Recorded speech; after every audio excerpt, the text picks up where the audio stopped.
There was once an old farmer in Arizona who owned the best farm in the area. Everybody said his crops were the best, and people came from all over to buy their goods from him. Whenever people asked how he was able to grow such good quality crops, the old farmer would say it was all down to his scarecrow. "That old scarecrow is the one I have to thank," said the farmer. "He makes sure no crows or critters or pests come near my crops." The old farmer had built the scarecrow himself, and it was a fearsome sight. He spent months working on it to make it as scary as possible. He knew how important it was to keep pests away from his crops. So he gave it enormous straw arms that stretched out about 6 feet and big long legs that made it as tall as a tree. But the scariest thing about this scarecrow was its head. The farmer carved it himself out of a huge pumpkin. He spent countless days and nights perfecting his design. The scarecrow's face and head was so grotesque and ugly that even he was sometimes scared to look at it. But it was very effective, scaring away every rodent and bird that ventured near. The neighboring farm was owned by 2 young men who were brothers named Josh and Harold. They were lazy and never did much work around the farm, which resulted in their crops being bad. They were jealous of the farmer's success and were plotting against him. If they could drive him out of business, they could take over his farm and make more money.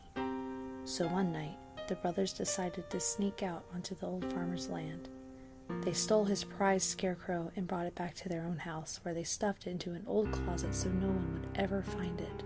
The next day, the farmer woke to find his hideous scarecrow missing and all his crops being eaten by rats and crows. He fell to his knees and cried, knowing that his farm would soon be out of business. Meanwhile, the brothers Josh and Harold were watching from their own property and couldn't help laughing out loud when they saw the old man's tears of grief. Hearing the laughter, the old farmer came over and asked them if they knew what happened to his scarecrow. The brothers looked him right in the eye and said they had no idea where his precious scarecrow might be. "But you know I'll go out of business if I have to sell my farm and I can't find my scarecrow," said the farmer. Josh just laughed in his face, saying, "That's just your tough luck, isn't it?" "Sucks to be you," giggled Harold. The old farmer walked slowly back to his house, his head hanging down in defeat and depression. That night, Josh and Harold had trouble sleeping, not because they felt any remorse, but because they couldn't get the image of the scarecrow's horrible, twisted face out of their minds. They decided they would never be able to sleep as long as that ugly pumpkin head was in their house. So they got up and dragged the scarecrow out of the closet.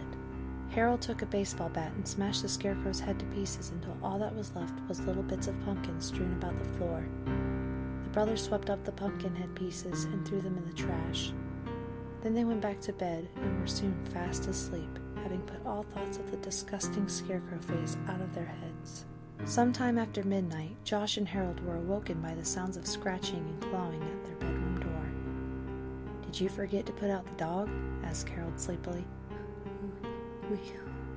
We don't have a dog," stammered Josh. Suddenly, the bedroom door burst open and a solitary long straw arm snaked through the opening. Then a second arm thrashed around, followed by 2 long stick legs. The 2 brothers were frozen in fear and could only look in horror as the headless scarecrow body rose up on its long stick legs and its arms reached out for them in the darkness.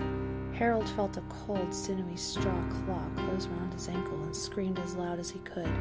He begged his brother Josh to help him, but Josh was already running out of the bedroom, fleeing in terror. He ran down the hallway, crashed to the front door and out in the moonlit road. He ran as fast as his legs could carry him, puffing and panting and screaming at the top of his voice.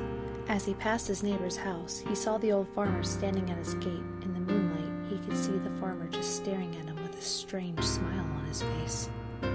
Josh kept running, his bare feet slapping against the rough gravel road. He glanced back over his shoulder and saw something that scared him to his very soul. He saw the scarecrow running along the road close behind him. It was gaining on him, coming closer and closer and closer. And that wasn't all he saw. He noticed that the scarecrow had a brand new head, and it looked a lot like Harold.